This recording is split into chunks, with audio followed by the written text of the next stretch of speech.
Les decía que la importancia del efectivo es tal que hay un estado financiero especial para darle vuelta. Y vamos a tratar de aproximarnos a cómo se llega a eso, una vez más, sin necesidad de convertirnos en contadores, pero que la lógica como gerentes, como profesionales o como emprendedores la tengamos muy clara.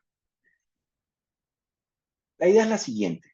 Está en el balance, como ustedes saben, el activo, que es todo lo que he invertido, y el pasivo y patrimonio, que es todo lo que he levantado, que son los dos grandes brazos del hombre de finanzas o de la persona quien gestione la finanza.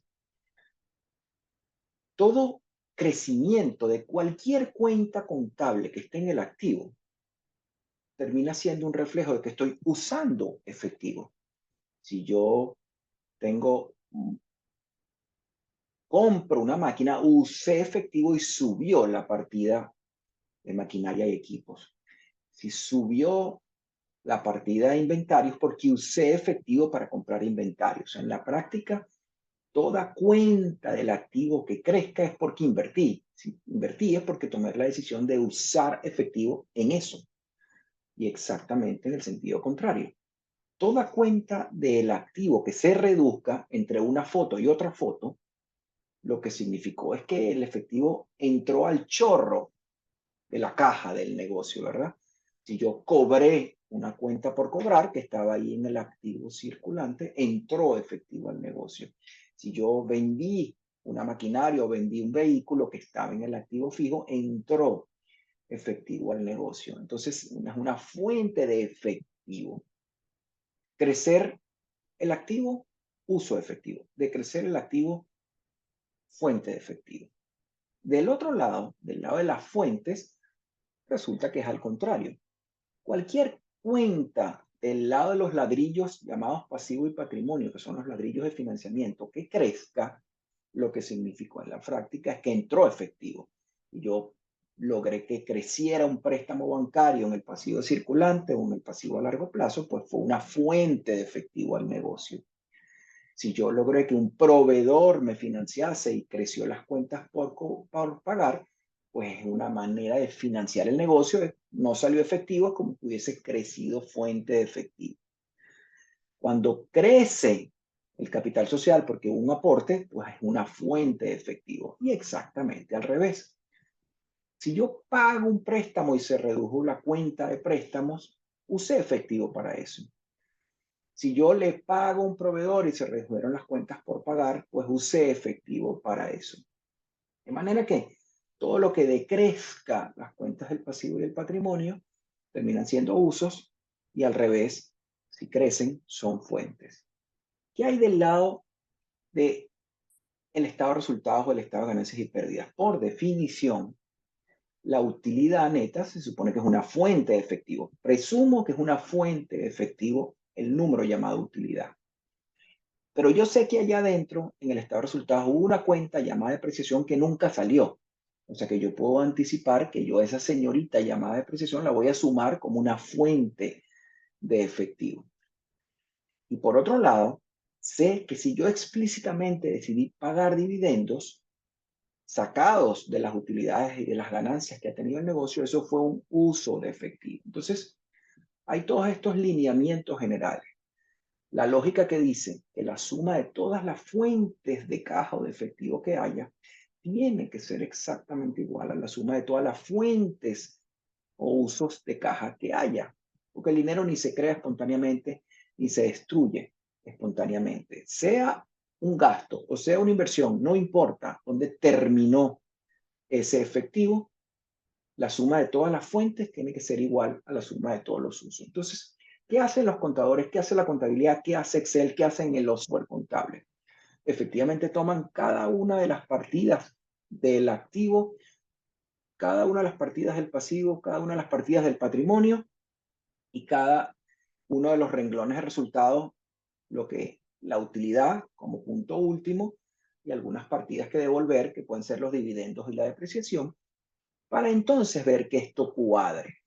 Rápidamente, esto no lo hacen ustedes, esto lo hace Excel, esto lo hace el software contable, pero el ejercicio es tal cual lo que acabo de decir. Tomo dos balances, cualquier fotografía en el tiempo 1, tiempo 2, y veo qué sucedió. Por ejemplo, Veo que las cuentas por cobrar pasaron de 50 a 60. O sea, que crecieron, es un activo que creció, fue un uso. Y lo pongo en la columna uso. Veo que los activos fijos pasaron de 112 a 140. Crecieron. Sé que crecieron en el monto correspondiente, que es 28, y lo pongo en uso. Pero lo pongo por aquí separadito como inversión, porque tiene la particularidad de que se usa como una cuenta separada. Entonces el activo fijo creció en 28. Si me voy del otro lado, los préstamos bancarios pasaron de 10 a 2. Decreció una cuenta de financiamiento. Cuando baja es como que hubiese salido efectivo del negocio. 8 en uso. Resulta que las prestaciones subieron de 5 a 15. Es como hubiesen financiado, es como que hubiesen entregado efectivo, porque yo voy a poder utilizar ese dinero que me prestaron. Pues entonces creció en 10. Entonces puse en uso todo lo que son crecimientos de cuentas del activo o decrecimientos de cuentas del pasivo y del patrimonio. Puse en fuente todo lo que son decrecimiento. Por ejemplo, los inventarios pasaron de 52 a 50, decrecieron. Es lo mismo como que le hubiese entrado dinero al negocio. Al usar los inventarios le entró dinero al negocio. Eso fue una fuente. En las cuentas por pagar subieron, fue fuente, pero los préstamos bajaron de 10 a 2, fueron un uso. Sumé y resté o coloqué en fuentes y coloqué en uso todas y cada una de las cuentas.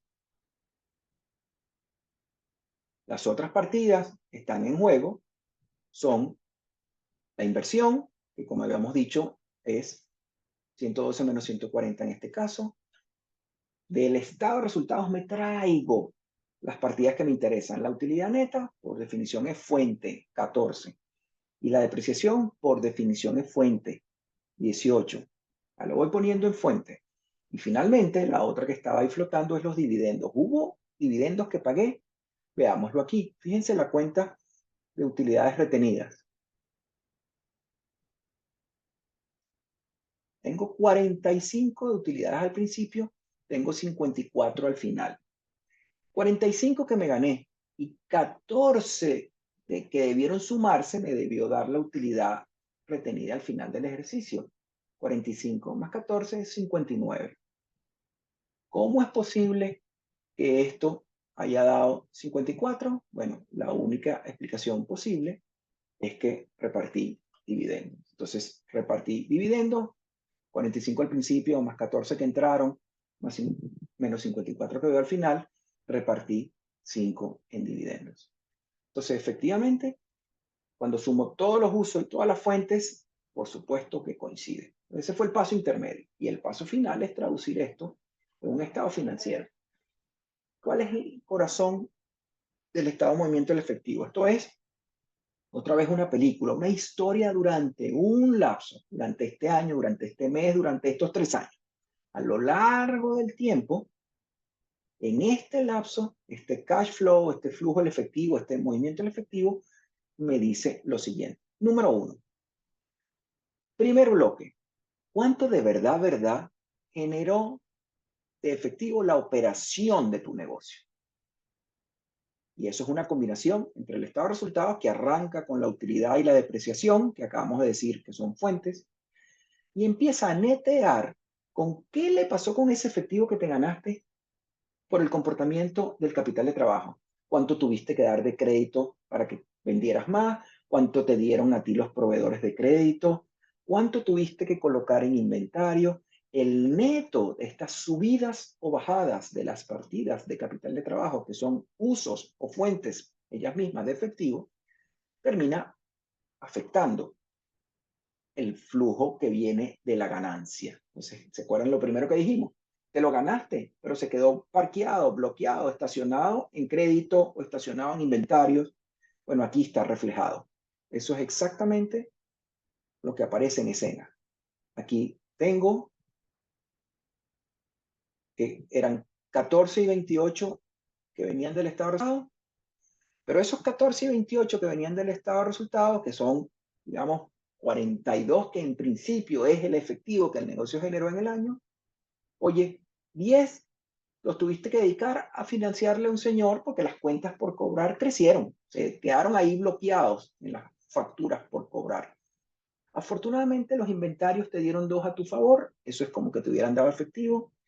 Afortunadamente los proveedores, pagaste las cuentas por pagar, ¿se acuerdan que había bajado? Pagaste a proveedores 14, o sea que el flujo neto, neto, neto de la operación fue 48. Eso fue lo que de verdad, verdad te generó la operación.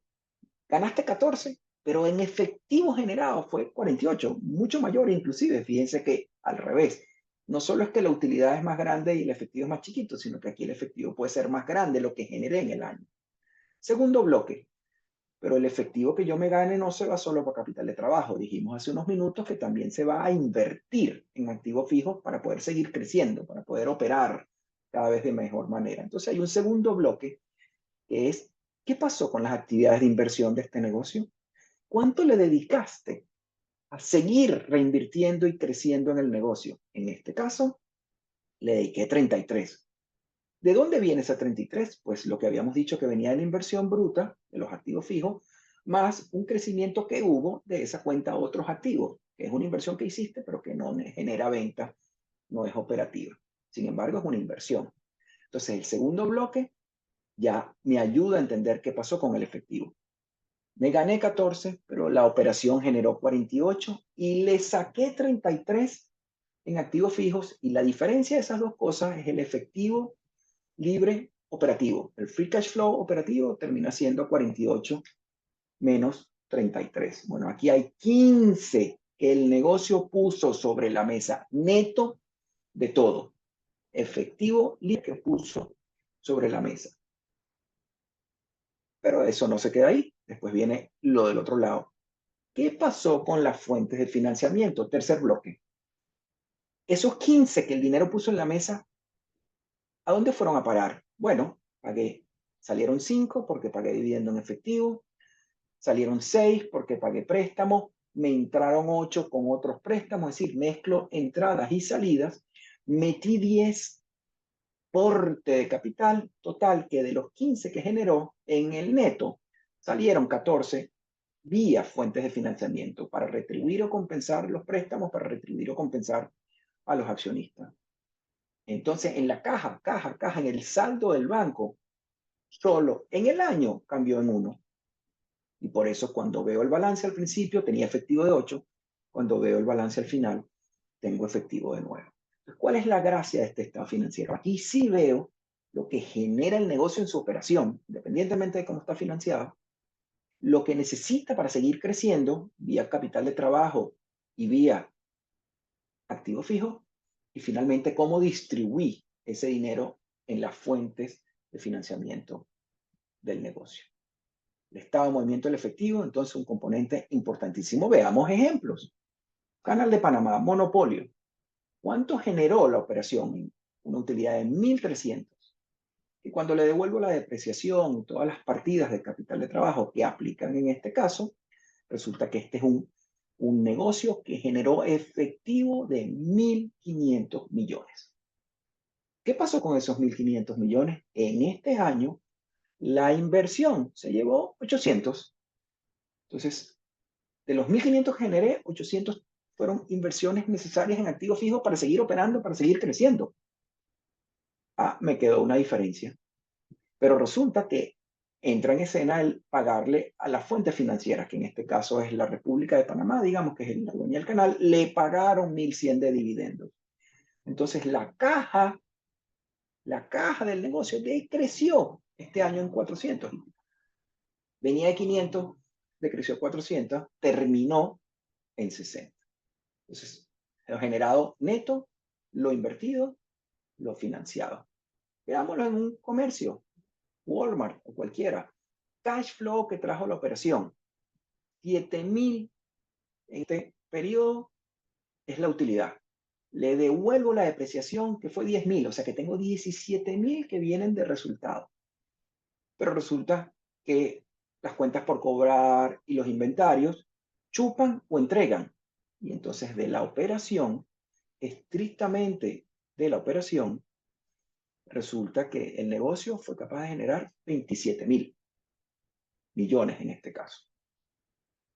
Belleza de negocio. ¿Y qué pasó con eso? Bueno, alrededor de 24.000 se fueron en inversiones que tuviste que hacer en activos fijos para seguir teniendo el tamaño que tienes. 10.000 se fueron por aquí, 14.000 se fueron por allá, comprando nuevos negocios. Total que generó 27.000 en efectivo y utilizó 24.000. Como ven, si hacen la matemática rápida, me están quedando como 3.000. Ahora esos 3.000, ¿qué pasó con las fuentes de financiamiento? Entre lo que pagué de deuda, entre lo que pagué de dividendos, entre lo que pagué de recompra de acciones y otras fuentes de financiamiento que ya iremos entendiendo, se me fueron 2.500. O sea que al final el efectivo se movió solo en 400 millones. No, yo soy una aplicación, misma historia. Arranco en este caso con una pérdida, porque del estado de resultados me viene una pérdida. Le devuelvo todo lo que tenga que ajustarle por elementos que no salieron en el estado de resultados. Después lo ajusto con cambios en cuentas por cobrar, con cuentas por pagar, todos los elementos de capital de trabajo que igualito aplican si usted es una aplicación, un software, digamos, una aplicación. Y entonces lo que te están diciendo es que operativamente la caja de este negocio fue negativa, 1.600 negativos. ¡Wow! ¿Y tuve que invertir? Sí, sí tuve que invertir. Se fueron como 50 invirtiendo entre idas y vueltas. O sea que la caja del negocio es deficitaria. Entonces, ¿cómo sobrevivió este negocio? ¿Se acuerdan? Vendo, no gano y sobrevivo. Aquí está la explicación. ¿Cómo sobrevivió? Porque en las fuentes de financiamiento entró 7.000 y pico de millones emitiendo acciones, fondos frescos que vienen a permitir que esto siga adelante. Entonces, al final, 7.000 que vinieron de fuentes financieras externas lograron que el negocio siga adelante, a pesar de que vendía bastante, pero perdía y tenía un déficit operativo de caja. Sin fuentes externas, no hubiese sobrevivido. Entonces, mensajes para entender cómo funciona el efectivo, sígalo desde el estado de movimiento del efectivo y veremos después algunas otras herramientas para simplificarnos la vida. Seguimos adelante.